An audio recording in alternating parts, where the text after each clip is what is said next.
ఏమంటే మీరు ఓకే మీ ఆవేశం నాకు అర్థమైంది. బట్ ఏంటంటే వన్ సెకండ్ అది జనాల్లోకి వెళ్ళాలి అంటే ఎస్ అది జనాల్లోకి వెళ్ళాలి అంటే మనము రైట్ అది జనాల్లోకి తీసుకెళ్దాం మనం. మీరు ఏదైతే చెప్పాలనుకుంటారో ఆ విషయాన్ని తీసుకెళ్దాము. మొదటగా మీరు చెప్పాల్సింది ఏంటంటే మొదటి పాయింట్ ఏంటంటే తను అంటే ఇప్పుడు రేవంత్ రెడ్డి చేసిన వ్యాఖ్యలు వన్ సెకండ్ రేవంత్ రెడ్డి చేసిన వ్యాఖ్యలకు సంబంధించి మీరు మాట్లాడుతున్నారు. బట్ తను నా అక్కలు అనే పదమే నేను వాడుతున్నాను తప్ప ఇంకొకటి లేదు. తను ఎందుకు ఆ పదాన్ని వాడారు లేకపోతే ఆ మాటలు ఎందుకు వాడారు అనే దానికి ఎగ్జాంపుల్తో సహా చెప్పారు. ఆ రోజు అదే పార్టీలో ఉన్న వీళ్ళిద్దరిని నమ్ముకొని నేను ఆ పార్టీలోకి వచ్చి ఎన్నికలకు వెళ్తున్న సందర్భంలో వన్ సెకండ్ వెళ్తున్న సందర్భంలో ఆ సందర్భంలో నాకు వెన్నుపోటు పొడిచారన్నది. ఎందుకంటే నన్ను ఒక సీటుని ఎంపిక చేసుకోమని చెప్పి ఆ సీట్లో నేను ఎన్నికకు పోయిన తర్వాత వీళ్ళు ఇంకొక పార్టీతో కలిసి అంటే ఒక పార్టీలోకి వెళ్ళి ఇంకొక పార్టీతో కలిసి నన్ను ఓడించే ప్రయత్నం చేశారు అన్నది ఆయన చెప్పిన మాట. అలాంటిది అనుకున్నప్పుడు నిజంగానే మరి మోసం చేసినట్టే కదా. ఇప్పుడు దాని సవితాంద్ర రెడ్డి గారు చెప్పారు కదా. చెప్పండి సార్, రేవంత్ రెడ్డి గారు ఎన్ని పార్టీలు మార్చిందో చెప్పండి కదా సార్. పార్టీలు మారడం గురించి అనట్లేదు.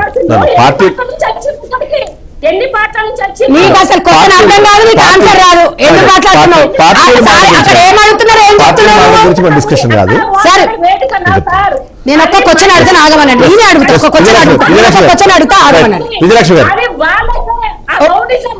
నేను ఒక్క క్వశ్చన్ అడుగుతా. విజయలక్ష్మి గారు ఒక నిమిషం ఆగమని చెప్పండి సార్, ఒక్క నిమిషం ఆగమనండి మా కేటీఆర్ అన్న గాని మరీష్ అన్న గాని ప్లీజ్ ఒక్క సెకండ్ ఆమెను అడుగుతా. క్రమశిక్షణలో మాట్లాడిండ్రు.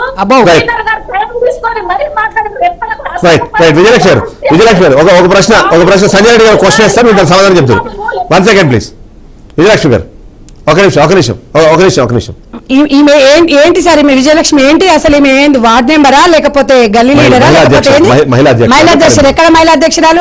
కరీంనగర్. అమ్మా ఒకసారి మా లక్ష్మి గారు ఆమె పేరు విజయలక్ష్మి గారు. ఒక్క నిమిషం, మీ వాయిస్ రావట్లేదు విజయలక్ష్మి గారు, మీ వాయిస్ రావట్లేదు. ఎందుకు అట్లా గల్లీలో కొట్లాటలు పెట్టుకోవడం నేను మంచిగా మాట్లాడమ్మా. టీవీ ఛానల్లో కొన్ని లక్షలాది మంది మహిళలు చూస్తారు. మీ వాయిస్ రావట్లేదు. ఒక నిమిషం, మీ వాయిస్ రావట్లేదు సార్. నేను ఒక క్వశ్చన్ అడుగుతా. విజయలక్ష్మి గారు నేను ఒకటి అడుగుతున్నమ్మా. చాలా బీఆర్ఎస్ పార్టీ స్వచ్ఛమైన పార్టీ, మల్లెపూ లాంటి పార్టీ. నేను ఒక్కటి అడుగుతున్నా అక్క, ఆగమ్మా. అరే ఎందుకు ఆగమ్మా, ఒక నిమిషం ఆగట్లేదా?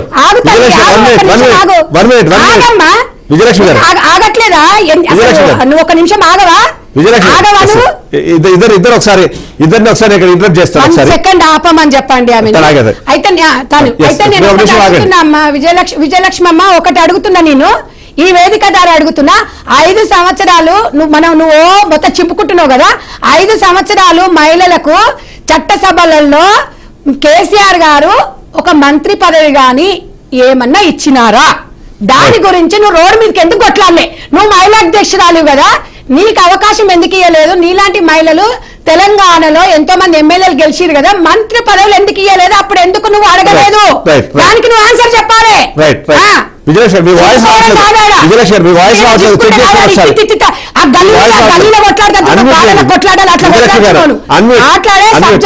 మాట్లాడు, అడిగిన సమాధానం ప్రభుత్వం తడాక ఉంటది. సర్పంచ్ ఎన్నికలను ఏ కోసం ఎన్నికలు వస్తారో చూపిస్తాను.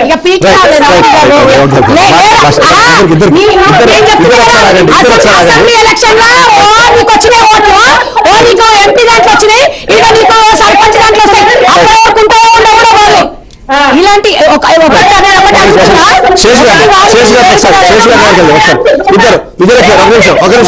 నిమిషం ఆగండి శేష్ గారు.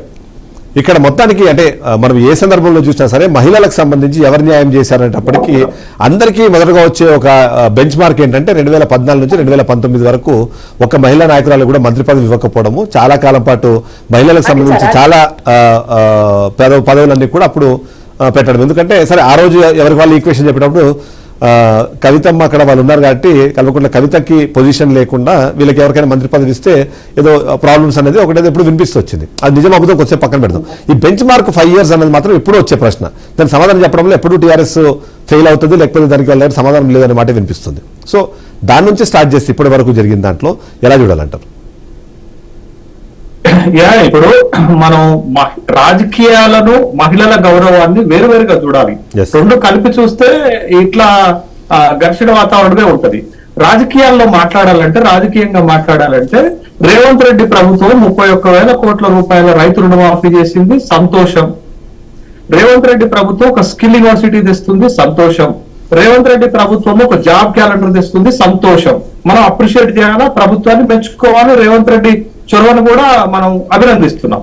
కానీ మహిళల గౌరవానికి వచ్చేసరికి ఇవన్నీ ఉండవు. మహిళని ఎట్లా సంబోధించాము, మహిళ పట్ల ఎలా వ్యవహరించాము, ఏ భాషలో మాట్లాడామనేటటువంటి విషయానికి వస్తే నాలాంటి ఒక టీచరు అట్లాంటి మాటలను యాక్సెప్ట్ చేయాలని అనుకోవటం నేనైతే యాక్సెప్ట్ చేయలేనే విషయాన్ని గమనించాలి. ఇది ఒకటి. మీరు అడిగినటువంటి ప్రశ్న ఏంటి అని అంటే ఒక 2 సంఘటనలు చెప్తానండి మీకు, జరిగినటువంటి సంఘటనలు. ఇదే శాసనసభలో ఉమ్మడి ఆంధ్రప్రదేశ్ లో జరిగిన సంఘటనలు చెప్తాను.